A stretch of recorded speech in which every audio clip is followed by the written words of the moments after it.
Di sebuah desa tua di kaki Gunung Merapi, terdapat sebuah pohon waru besar yang berdiri menjulang seperti penjaga tua. Letaknya agak tersembunyi di sisi utara desa, di dekat pemakaman keluarga yang sudah ratusan tahun tidak digunakan lagi. Akar-akarnya mencuat dari tanah, menjulur seperti tangan-tangan keriput yang berusaha mencengkeram siapa saja yang mendekat. Warga desa menyebut pohon itu sebagai waru berdarah.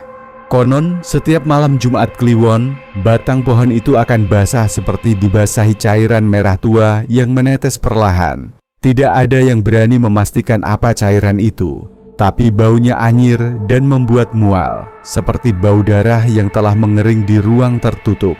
Beberapa warga pernah mencoba menebang pohon itu, namun selalu berakhir dengan kematian aneh, seperti jatuh dari atap, tersetrum petir di hari cerah, atau tenggelam di sawah dangkal. Semua itu bermula puluhan tahun lalu, ketika desa itu masih dikelilingi ladang tembakau dan hutan belantara. Di salah satu rumah panggung kayu, tinggal seorang janda muda bernama Wanti. Ia dikenal cantik, berkulit putih pucat, dan berambut hitam legam hingga pinggang. Ia tidak pernah berbicara banyak dengan warga. Anak-anak kecil sering melihatnya duduk di beranda rumah sambil menenun. Tatapannya kosong menatap pohon waru di kejauhan. Sampai suatu malam, Wanti ditemukan tewas tergantung di cabang tertinggi pohon waru itu, memakai kebaya merah yang masih utuh meski diguyur hujan. Lidahnya terjulur panjang, matanya melotot, dan perutnya robek, seolah dicakar oleh kuku tajam. Di bawah pohon, tanah becek berlumur darah, tapi tak ada jejak kaki selain miliknya. Setelah kejadian itu, rumah panggungnya dibiarkan kosong dan membusuk. Namun gangguan mulai datang. Warga yang melintasi pemakaman mendengar suara isak tangis dari arah pohon waru. Kadang terdengar suara tawa perempuan, tinggi dan melengking, yang bergaung di antara dahan-dahan. Beberapa lelaki desa yang nekat lewat malam-malam melaporkan melihat sosok wanita berbaju merah, berdiri membelakangi mereka di bawah pohon. Rambutnya panjang menjuntai hingga tanah, dan tubuhnya seperti mengambang satu jengkal di atas tanah. Bila didekati, ia akan perlahan menoleh, menampakkan wajah putih pasi dengan senyum sobek dari telinga ke telinga. Anak-anak yang bermain terlalu dekat ke area itu sering pulang dalam keadaan demam tinggi. Matanya kosong seperti melihat sesuatu yang tak bisa mereka ceritakan. Ternak yang digembalakan ke sana sering mati tanpa luka. Hanya bola mata mereka yang hilang. Bahkan, anjing-anjing desa pun menolak mendekati pohon waru itu, menggonggong ketakutan setiap malam menjelang tengah malam. Desa akhirnya memasang batas larangan tak kasat mata. Tidak ada yang boleh mendekat ke pohon waru setelah matahari tenggelam. Orang-orang yang tinggal paling dekat ke arah pemakaman sering mendengar bunyi ketukan di jendela mereka saat malam hujan. Ketukan pelan, teratur, diiringi bisikan panjang yang seakan berasal dari balik daun-daun waru. Sampai akhirnya, datanglah seorang pemuda dari luar kota bernama Wahyu. Ia merupakan mahasiswa tingkat akhir dari Fakultas Antropologi yang sedang meneliti mitos lokal untuk skripsinya. Ia tak percaya pada cerita hantu dan menganggap semua itu hanya mitos dari trauma masa lalu warga desa. Dengan izin kepala desa, ia menumpang tinggal di rumah salah satu warga tua dan berencana melakukan observasi langsung terhadap lokasi angker yang disebut penduduk. Pada malam Jumat Kliwon pertama sejak kedatangannya, Wahyu diam-diam menyelinap ke arah pohon waru, membawa kamera, senter, dan tape recorder. Langit malam itu kelabu, tak berbintang. Angin berhembus lambat tapi dingin menusuk. Dari jauh pohon waru tampak seperti makhluk raksasa dengan lengan yang terbuka lebar, siap memeluk siapa saja yang mendekat. Saat Wahyu melangkah mendekati pohon, ia mencium bau anyir menyengat, seperti darah yang membusuk. Senter di tangannya mulai berkedip-kedip. Tape recorder menangkap suara aneh, seperti napas berat, berderak-derak, dan suara cekikikan yang tidak tertangkap oleh telinganya langsung.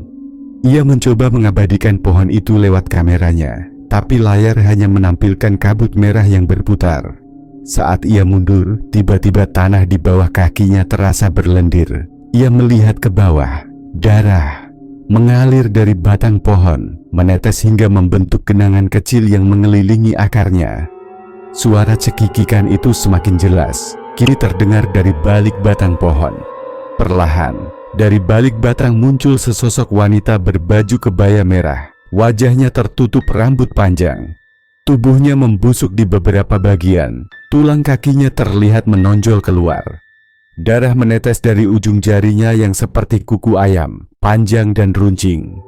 Wahyu terpaku, tidak bisa bergerak. Sosok itu mengangkat wajahnya, sebuah wajah hancur, dengan senyum lebar seperti disayat paksa. Matanya merah menyala, memandang langsung ke arah Wahyu. Seketika itu juga, dunia di sekeliling Wahyu menjadi gelap. Senter padam. Tape recorder meledak dalam ledakan kecil. Ia tidak tahu bagaimana tubuhnya bisa terlempar ke sisi jalan desa keesokan paginya, basah kuyup, dengan baju sobek dan tangan penuh cakaran. Warga menemukannya dalam keadaan linglung, bergumam tak jelas. Ia tidak bisa mengingat apa-apa selama 2 minggu setelah kejadian itu. Tapi setelah sadar, Wahyu berubah. Ia tidak pernah tertawa lagi dan sering terlihat berbicara sendiri. Matanya selalu memandang ke arah pohon waru, walau dari kejauhan. Tak lama kemudian, ia ditemukan gantung diri di kamar rumah tempat ia menumpang. Lehernya patah, tapi di lantai kamar terlihat coretan aneh berwarna merah. Bentuk wajah wanita tersenyum dengan rambut panjang, dan di bawahnya tertulis dengan darah, "Aku ingin teman." Setelah kejadian Wahyu, pohon waru itu semakin aktif. Banyak warga melaporkan melihat sosok kuntilanak merah berdiri di persimpangan jalan desa, atau mengintip dari balik jendela saat hujan turun. Perempuan hamil yang tinggal di desa itu mulai mengalami keguguran secara misterius, padahal tak pernah ada riwayat penyakit. Dukun kampung menyarankan agar semua wanita hamil pindah sementara dari desa hingga musim merah berlalu. Musim merah adalah istilah warga untuk periode dari malam Jumat Kliwon pertama hingga keempat setiap bulan Sura, ketika energi supranatural dianggap mencapai puncaknya. Di masa itu, bahkan suara ayam jantan tak terdengar, dan burung-burung pun menghilang. Malam menjadi terlalu sunyi, seolah seluruh desa tertelan oleh bayangan pohon waru yang menjalar dalam gelap. Salah satu warga tua, Mbah Ruby, akhirnya membuka mulut dan bercerita bahwa Wanti bukanlah wanita biasa.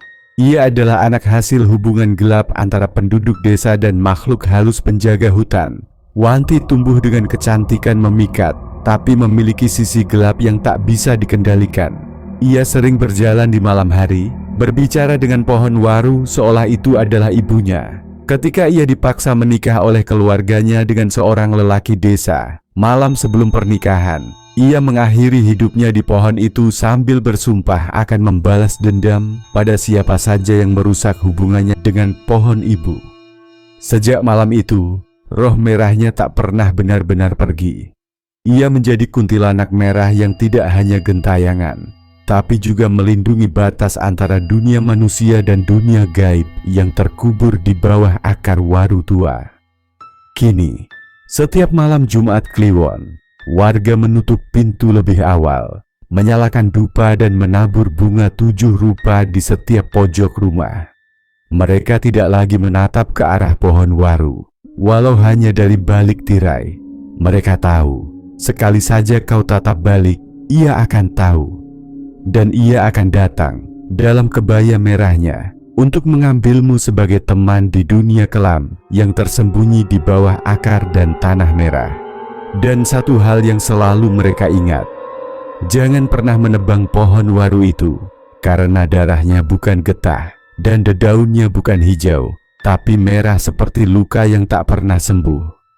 Dan di tengah batangnya, jiwa yang marah masih tertidur, menunggu, dan lapar.